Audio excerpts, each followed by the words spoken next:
Hello there. Today I'm going to be showing you how to modify a Lego motor to work with external power, like not with like one of these conventional battery boxes, like with a power source, like I'm using a USB for an example, right? But you can really use anything. Now, this motor here, I'm using it as an example motor. It does not work at all. The wire is broken to the point like where the motor just won't run at all. Right? Because as you can see, the battery box is on. I press the plug in, and if I move the wire around, I'll show you, it does not turn on at all. It's broken. Right?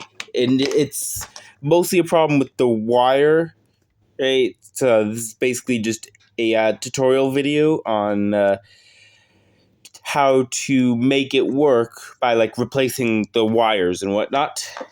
Now, before anyone complains, right, about not showing that the battery box works, it does work. Okay, as you can see, the servo turns, which means it does send power, right? Let's see if I can switch in the right position. Right. So yeah, it does work. So what you're going to need here is the motor, a couple of wires. There's a power source. I'm just using a USB for this example because I'm not about to go fish out some batteries. You need a small Phillips screwdriver, which is fairly easy to find. A very small screwdriver, right? Phone's misbehaving. And then, of course, you need something to strip the wires. This one, I'm using the multi-tool because I currently don't have a wire stripper. But that's not to say I won't in the future. Now, first of all, what you're going to want to do is take your screwdriver, right? And in this case, it's just one screw, but if you're modifying it for the motor, it might be like multiple screws. You take it and then you remove the screw off of the motor like so that you can access the inside. Okay, let's get this out. There we go. Once you got the screws out, right, for this one it's just one screw, you should be able to open the motor cover. This one I would recommend holding it downwards while you're carefully pulling it out because the motor is already sticking. Okay, and there you have the guts of this thing. Okay, this is how the actual thing works. And then we have, of course, the gearbox, which helps to increase torque, okay, on the motor to make it do some actual work, right? But hey, I'm going to be showing you how to actually make this motor work when the wires are broken. You can't see it because, well, I don't want to offend anyone at Lego, but the wires like aren't in the best shape. But admittedly, these are older motors, so hey, what to do is take the cover off of the motor, right, and cut the wires. Right, I would recommend cutting like as close to these four wires as possible. Right, like the two wires right here for the motor contacts, you cut those, right?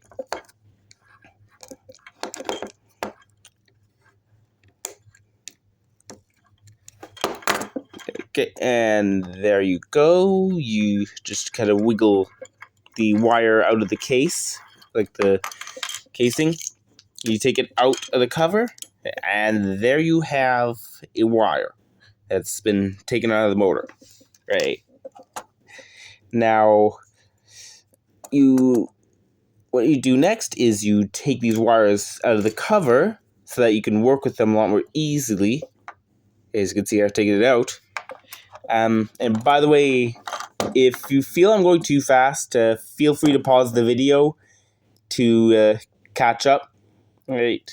And what you're going to do is strip each of these wires, right, enough so that you have a bit of contact exposed. You can hook up the extra wires, right? Now, you could solder this, but I don't really know how to solder, so I'm just not taking my chances, right? You would want to have a contact a little bit longer than this, because I stripped it too short, right? And then you twist the wire right here to basically make it easier to tie the wires together, right? And then, of course, you repeat the same process on the other wire right here. Right. I would recommend using a wire stripper. Right? I don't have one, so, I mean, I can't really use one if I don't have one, right? So I'm just using scissors off of my multi-tool, right? Okay. Once you're done with that, the motor should look somewhat like this, right?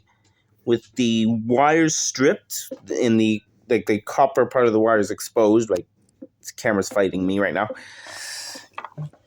Now, what you could do is take one of your wires right here, your extra wires. This one uses a silver wiring, but you could use like with any material if you want, right?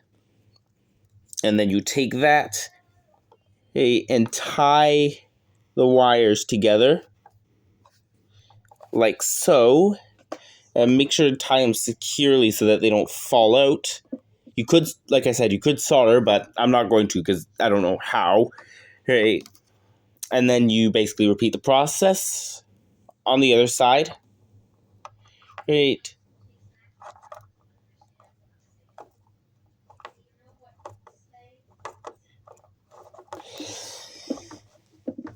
Okay. After you're done with that, right, you're going to need to kind of force the wires through the hole at the back of the motor casing right here, right? This one, at some motors it might be a bit harder because like the hole is smaller, but this one is fairly easy. Right, now before you put it in, right, you take the gearbox that originally came with the motor, right? You install that on the motor before putting it into the back casing right here, right? That might be a bit tight on some motors, right? I've done this with a Lego train motor because that one didn't work. Not surprising given the fact that it's a bit old, right? After you've done that, what you're going to want to do is just take the front part of this casing, and I'm just using a small motor just as an example. You slide it on to fit the motor. Make sure to keep it aligned. And then you take the screw, right, or screws, and screw them back onto the motor, right?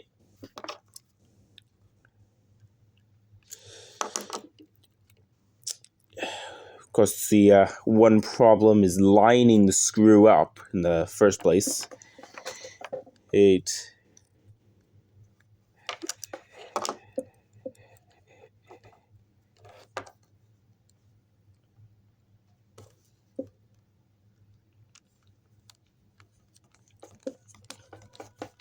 You screw it back in to secure the motor, right?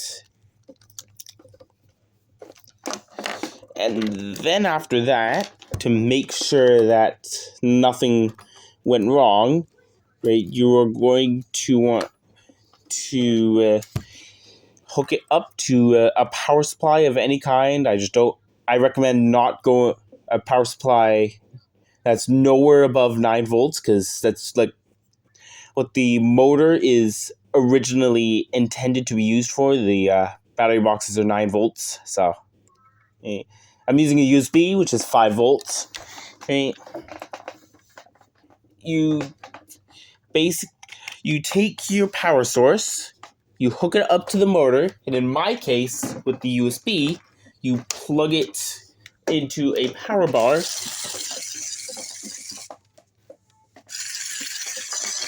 and you have a working motor.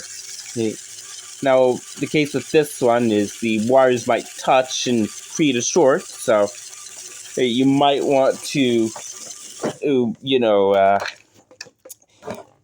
add a bit of hot glue to hold the wires apart. Right.